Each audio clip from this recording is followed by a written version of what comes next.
Hello, my friends. So today we are out on the porch because it is a disgustingly beautiful day outside. It's like 75 degrees, but that unfortunately means that we are at the mercy of the bugs. So if you can hear the bugs going, they're going ham. Also, my neighbor's chickens were in my yard like approximately 5 minutes ago. They might make their way back around. We might be able to see them.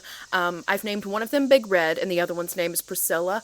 So we may get to see Big Red and Priscilla today. We will see. I'm also going to be using a new editing software on this video. So NotSoAverageJo, can you make me swirly?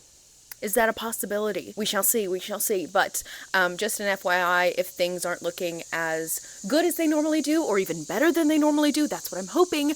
But it's because I'm getting used to a new editing software, so bear with me while I work through the kinks of this. But today we are going to be talking about Sea of Rust by C. Robert Cargill. This is a post-apocalyptic science fiction story following a robot named Brittle in a world where humanity originally created AI to pretty much do all of the work that humanity really doesn't want to do, but AI got to the point to where they kind of surpassed humanity and were still enslaved by humanity, and so the robots pretty much turned on all of the humans, killed all of the humans, and now we are following one of these robots who is trying to survive in this post-apocalyptic desert-like landscape where no humans exist anymore. So the first half of the story follows a pretty direct pattern. We have one chapter from Brittle's point of view in the current time, and then we have the next chapter being Brittle reflecting on what happened in the past and how the robots came to the point where they are now and how the world looked perhaps before the end of humanity, during the end of humanity, and how we got to where we are now. And that portion of the book was actually my favorite portion of the book. They're not necessarily all flashbacks from Brittle's point of view. The author really focuses on the ideas of autonomy and humanity and consciousness and how much weight artificial consciousness holds in the realm of the rights that human beings have in our day-to-day lives. Can we enslave something that is a thinking thing? You know, do we have the right to lord over these beings that we have given thought and free will and consciousness? And what's interesting is that even though this is a science fiction novel, a lot of these conversations surrounding autonomy and humanity and human rights, you know, are really reflective in the world around us today, you know? And so I found that sort of social commentary to be both really intriguing and also extremely disturbing. And I'm coming at this from an American point of view. I live in the American South, so I'm coming at this... There's Big Red. So I'm coming at this from the perspective of someone who's lived in the American South my entire life. So I've seen these certain groups of people that Cargill, you know, highlights in this story and how they react.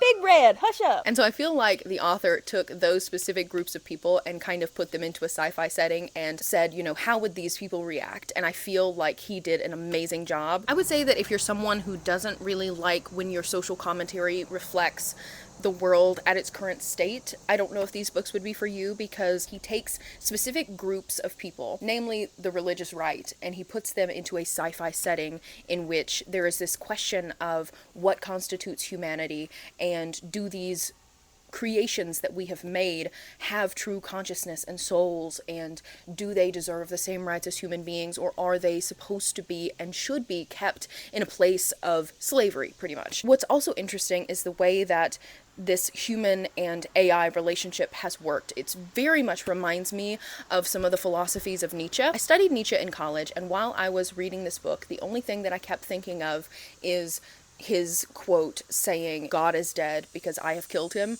God is dead and I have killed him." And it's very interesting to apply that to this, because humanity in this story has created artificial consciousness, right? And so humanity has played themselves out as God. And once their creations began to surpass them and the necessity for human beings decreased, you know, their creations assassinated their creators and became gods themselves. A lot of his ideas that he had where, you know, humanity has surpassed the need for God, and so therefore we must kill him in order to ascend to our full potential. It really reminded me of a lot of the ideas that Cargill is exploring in Sea of Rust. I may have gone a little bit deeper into those ideas than he intended, but I really found that to be very fascinating. In Brittle's current situation, she describes herself as a cannibal. She is someone who goes into the Sea of Rust, which is a place where robots pretty much go to die, and Brittle is one of the robots who goes and finds these wreckages of robots and scavenges their parts and takes them to a neighboring town to either sell or trade,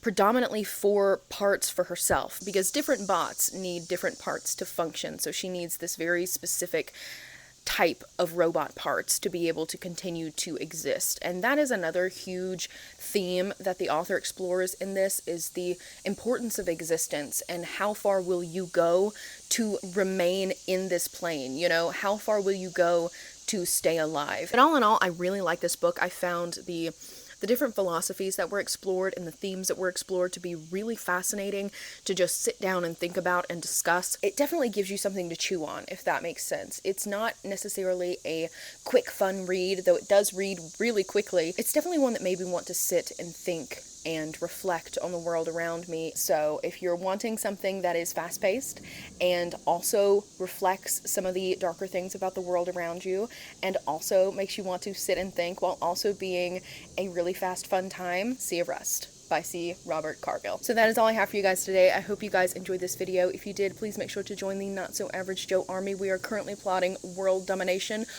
We will not be using robots because I cannot trust those bastards anymore. But I hope you guys have a fantastic rest of your day, and I will see you next time.